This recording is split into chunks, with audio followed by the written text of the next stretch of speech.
Did the Department of Justice report that Jeffrey Epstein companion Ghislaine Maxwell tested positive for COVID-19 in a New Hampshire jail?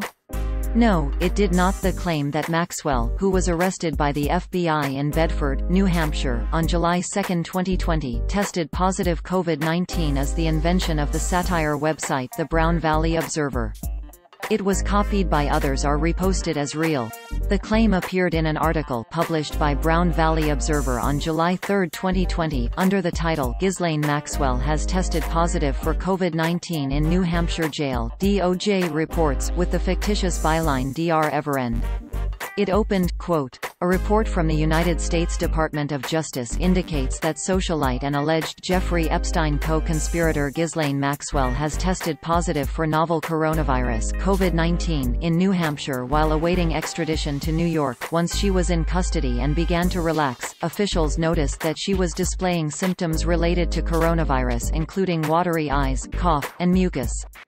She stood to be tested regardless of symptoms while in custody, but her symptoms and the profile of this particular case caused local officials to speed up the testing practice," a release from the U.S. Department of Justice stated.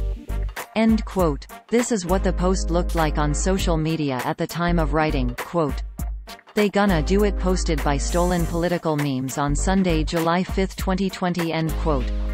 The story is laid out with a photograph of Maxwell and Epstein hugging and a plausible-sounding quote from an unnamed DOJ official, so readers might easily be fooled and repost the news on social media. But the truth about the BVO, that everything is made up to satirize news or annoy readers, is not always immediately obvious to readers. That is because the disclaimer is hidden behind the menu button and then behind an About page button. Disclaimer, quote, "This is an entertainment website written to satirize news events, politics, and popular faces and ideas, and to provide commentary on social attitudes and trends. While familiar names of celebrities and other media figures as well as familiar agencies and organizations are used, all news stories contained within are fictional in nature. Most of the words and actions attributed to these figures are created entirely by the author, who has tiny, feminine hands, and who was once friend-zoned by his own sister. The purpose of this site is to entertain. Failing that, we'll settle for bother or annoy. We're not a particularly proud publication. Please do not attempt anything described in any of these articles, except under strict hip-hop supervision. Similarities between events published here and any actual events involving pretty much anyone would really be a shame."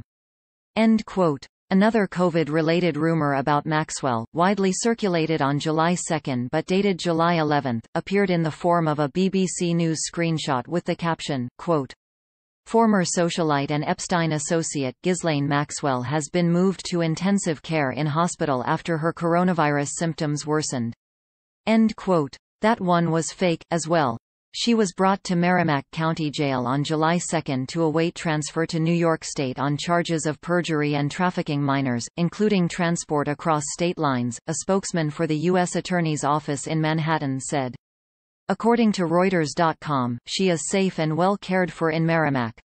Lead Stories believes that it is important to debunk satirical writing because readers may not always see the joke and, thus, pass on false information as fact on their social media sites. Further, it is important to distinguish between blatantly false writings and those that are satirical because the penalties are different for each kind. Here is Lead Stories' satire policy statement. Satire policy in the article, quote, "This is the Internet we are talking about.